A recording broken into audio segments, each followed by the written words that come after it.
What's going on, geeks? Jesus loves you. My name's Cody, and this is the Christian News Show we do on Tuesdays and Thursdays with geeksundergrace.com. And the first story of the day combines two of my favorite interests, Christianity and geekdom, because as you may have already heard, Pokemon Go has released. And the reason that this is Christian news is because there's these things in the game called Pokestops, and more than likely, one of them is your home church. And because of this, the game's got a lot of people going to church right now. So for the pastors out there, this may be a good opportunity to reach out into your community a little bit. If you are a pastor, I am not going to try to explain the entire game to you in this one video, but I will leave a link in the description below if you want to go check it out, learn more. You probably should. But basically, this game works off of GPS, and so you are going from location to location, usually landmarks, but for whatever reason, a ton of churches are being counted as landmarks. So there are people taking their phone and going outside in real life and actually going to different locations, checking them out to get items for this game. So pastors, definitely youth pastors, make sure that you are downloading this game, learning everything about it. But also a couple things to remember is, first of all, they're not going to the church to see the church. They're going to play this game. But more than likely, if you have one of these Pokestops, people are going to randomly start walking up to your church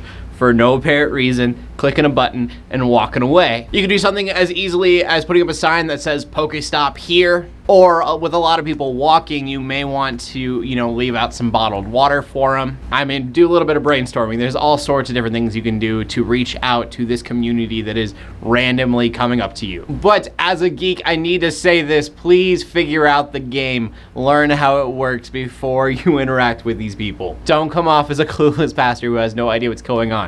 Who knows? You may even like the game. But going on, because there's definitely a couple other things that I want to talk about. First of all, last Tuesday we talked about Christian Mingle and how they were being sued because they didn't have an option for males seeking males. Well, as I was actually uploading that video, another update to that story came about. And I'm kind of surprised, but Christian Mingle just isn't going to mess with it. They were like, okay, you know what? We'll change the policy. Which on one hand definitely surprises me, but on the other, I get it. Especially when you think about the fact that Christian Mingle is owned by a company that does a bunch of different religious dating sites. Honestly, in their mind, they're probably thinking if there's a demand for it, which there obviously is because people are suing us, why not give it to them, make that money? I don't know that much about Christian Mingle, and so I don't know how exactly everything works, but just looking at this a little bit, it seems like religion probably wasn't a huge factor in their decision. On our final story of the day, we need to talk about a tragedy that I completely missed, and that angers me in itself. About a month ago, there was the shooting in Orlando, and about 50 people died. And we heard about it everywhere. As soon as it happened, it was all over social media. Well, last Sunday, July 3rd, there was a ISIS truck bombing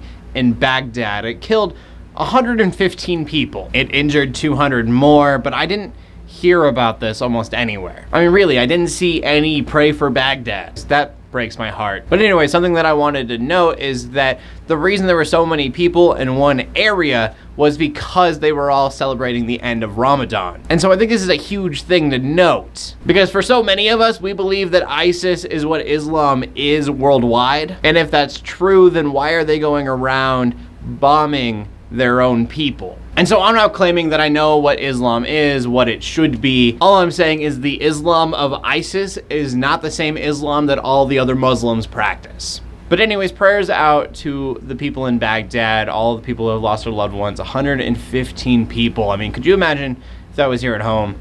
There'd be crazy outcry. Remember those feelings of the Orlando shooting and let those feelings burn for this too. Going on to the question of the day, are you playing Pokemon Go? Have you ever heard of it before? Let me know in the comments down below. I'm very curious what you guys have to say. See my demographic a little bit. See how many of you are Geeks Under Grace people or not Geeks Under Grace people. Because if you're Geeks Under Grace, I feel like you're probably playing Pokemon Go. But anyways, please leave a comment in the comment section down below with your answer. Make sure you check out geeksundergrace.com for more geeky content. My name's Cody Armour, bringing you Christian news in a not so boring kind of way every Tuesday and Thursday. In closing, let the haters hate, let the Christians pray, and to everybody like subscribe. I will see you later, and God bless.